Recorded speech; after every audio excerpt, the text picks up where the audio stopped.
இறையருளும் குருவருளும் நம்மை வழிநடத்தட்டும். வாழ்க வளமுடன். இன்று மதிவிருந்தில் சிந்தனையை பார்த்துருவோமா? அறிஞர் என்ற தலைப்பை பார்ப்போம்.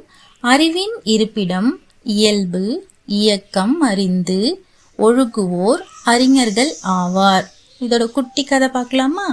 ஒரு ஊர்ல ராமு சோமுன்னு 2 மாணவர்கள் இருந்தாங்க. இருவருமே ரொம்ப புத்திசாலி, புத்தகங்களை ரொம்பவே படிக்கிறவங்க. ஆனால் ராமுவோ படித்ததை சொல்லிக்கொண்டே இருப்பான். சோமு படித்ததை வாழ்வில் செயல்படுத்த தெரிந்தவன். ஒரு நாள் பெரும் மழை. அந்த மழையில பள்ளி மாணவர்கள் எல்லாம் சிக்கி கொண்டாங்க. ராமு இத பார்த்துட்டு, இது பாட புத்தகத்துல சொல்லவே இல்லையே அப்படின்னு சொல்லிக்கிட்டே நின்னான். சோமுவோ பாதை ஒன்றை அமைத்து எல்லா குழந்தைங்களையும் பாதுகாப்பா வீட்டுக்கு அனுப்பி வச்சான். அந்த ஊர் மக்கள் எல்லாம் சொன்னாங்க, இவன் தான்ப்பா உண்மையான அறிஞன் அப்படின்னு சொன்னாங்க. ஏன் அப்படி சொன்னாங்க? ஏன்னா அறிவு ஒளி போல தெரிந்தால் மட்டும் போதாது, வெளிக்காட்டணும். வாழ்க்கைய நாமும் அதே போல செயல்படணும். இததான் இந்த கதையில சொல்றாங்க.